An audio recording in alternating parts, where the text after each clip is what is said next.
Well, good morning. Good morning. It's a Saturday. It's close to 8 o'clock. I'm just sitting outdoors here in front of my little trailer and watering the grass. I got the little sprinkler thing running right over there. Too bad you can't see it. And I thought, well, I was going to go down to a side job down by Chamberino, which is 20 something miles away. And there's a brewery down there that a couple of years ago, the company I was with, we did the plumbing in there. And so the guy, the owner, and I we kind of became acquainted, at least enough to talk to each other. And, he's a good guy. So as their brewery is kind of growing, it's been pretty much of a success down there.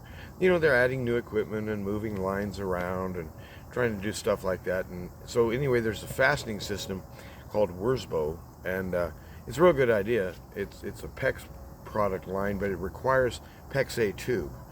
And so I recommended Uponer, or however you pronounce that name. Of course, the guy couldn't find it, so he gave up. So I ended up picking up all the parts after work last night. Even though I gave the guy a list, he didn't even try to pick up any of the other stuff. And I thought, well, how about that stuff? So anyway, the thing is that when I'm thinking about the grass and the green stuff, I thought that little lilac over there, I call it Green. That's my name, Green, because that thing's kind of got a little story. And one day, this was no, it was one year. This must have been 6 or 8 years ago now. It was a while back. Anyway, I think we had a harsh winter or something. But anyway, by this time of year, I think that the little guy had shed all of the leaves, and it was all just showing us brown twigs. The next spring, it didn't come back. It didn't even try.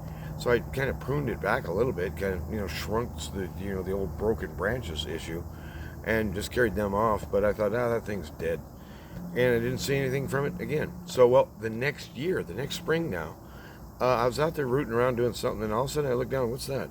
Right at the bottom was some green shoots coming up out of that lilac, and I thought, what? I thought you were dead, and I just never got around to digging it up. It's like I'm too darn lazy. Well, anyhow, that's Green's story. So ever since then, I always feel kind of responsible for its safety. You know what I mean? There's a whole year and more I didn't add a drop of water to it because I thought it was dead. Why water a dead plant? And so anyhow, I'm gonna stand me up here. Now I've noticed in the past that in terms of etiquette, I've got real bad hand etiquette, and as I'm picking the phone up and putting it back down on that little stand thing, you'll see the the palm of my hand, and it's like that thing's filthy. But the thing is that I look at these things later on and I think, well, that could use a little work. But actually, that's not the main problem with these videos now, is it? Let's cut to the chase.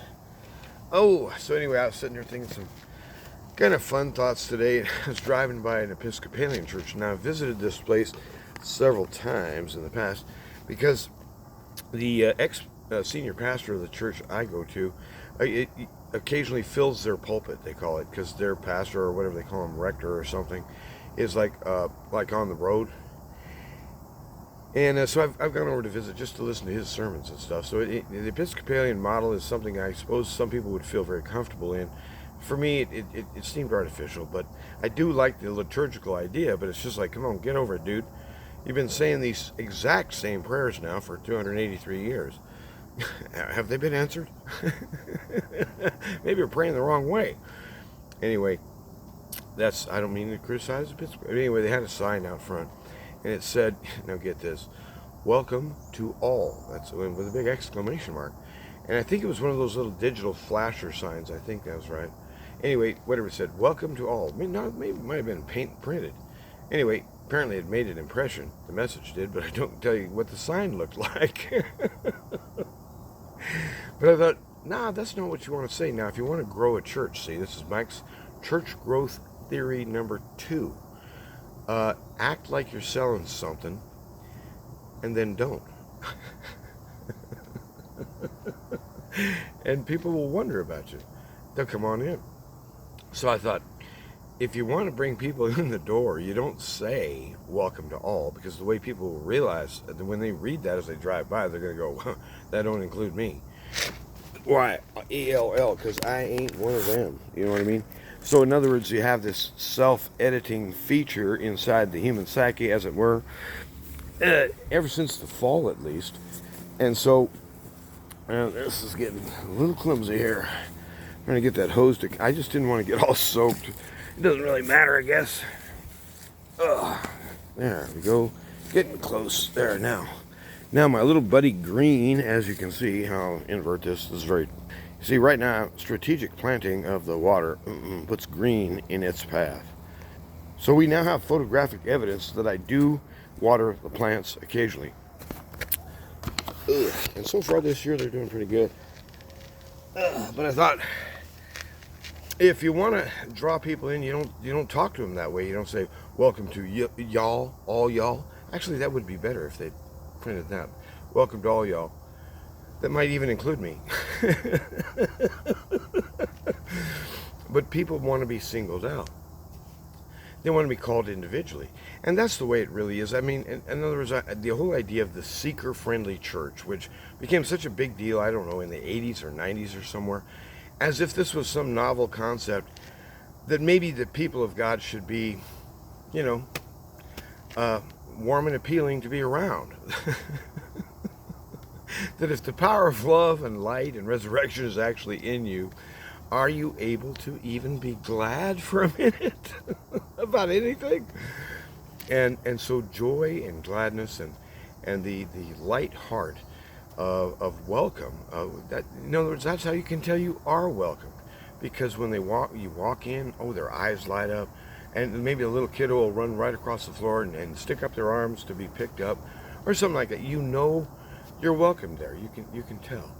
And so how does that work? Well, that doesn't go to everybody. That just goes to friends and family, or long lost relatives or whatever. Old reunions. How about that? Reunions. And there's a reality in there that when Messiah Jesus brings his good news, in a sense, yes, it's a brand new thing in my life, but in a way it's a reunion between my spirit and his. In other words, our spirits, something happened to our spirits in the fall. And as far as I can tell, the Bible diagnoses the problem as death. In other words, we died in Adam, and we are raised anew in Christ. Well, that's real. That actually happens. But most people don't realize that they're dead in Adam, and so then they try to make sense of things from there. And you get some pretty strange results occasionally.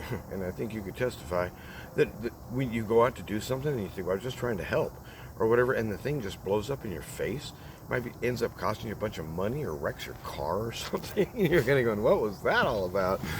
Oh, let's try one more move on the hose. So I'm going to bug out after a little while. I didn't want to worry out. But anyway, the way to attract them, the way to bring them in is you have a new sign, and it says in bright neon letters, welcome to only some of you. Now, see, that'll get under their hide, see? That'll get past their filters. Welcome to only some of you. Yeah, that's a genuine welcome. But see, the idea is, the seeker-friendly idea, the people are not just walking down the street one day or saying, hey, we're on a drive, it's a Sunday morning, what's that building? A church. What do you mean a church? I've never heard of it. What do you mean? I've never been in one. Okay, let's go look at it, and you can take pictures. That just doesn't happen. If people are seeking Christ, it's because he's already sought them out and found them and is calling them through the medium of faith and interaction with others as we meditate upon the Word as one people, having the law written in the heart, loving righteousness. And this is a new feature in the human psyche ever since the fall. So welcome to some of you. Welcome to who? Welcome to the ones that walked in the door to ask, because I mean they read the sign outside, they got pissed off. That ain't right. You can't single people out. It's like, I can. How do I do it? I just extend welcome to the people who come in the door. That's all. To nobody else. Nobody else. Just you people are welcome to come in. And we sat down today and you smoked a cigar with me, although my cigars are rather slender. I got these little old Marlboro deals going on. I've been smoking for years and years. Probably not a good idea, but hey, I do like nicotine, let's face it. And it's a kind of a jam bam back here somewhere in my brain. Oh, hi, morning. And it's kind of like, now we're moving. And so I use it plus coffee. Basically, it's legal speed, if you want to know. But anyway, welcome to some of you who, the ones who walked in and asked, what's the sign about? He's calling his children in. He's rolling into new territory. He's capturing hearts and minds. And you know how he's doing it? Through true, warm welcome. As the gospel word is proclaimed, in other words, a heart that goes with it, a loving heart, a heart that can be a friend and can be trusted. In other words, that's why the character issues, the ethical sphere in the gospel is so very important. You must maintain outward right wayness, No, you'll have to give up your career as a bank robber if you want to be a Christian. I'm sorry, that's just the way it is. You may have to give up your career as a politician too. And because especially them rascals. So don't get me started. But anyway, welcome to some of you and have a good day. And I thought, boy, I'm a marketing genius. If only anybody else in the world agreed for a minute, wouldn't that be great? Bye-bye. Have a good day.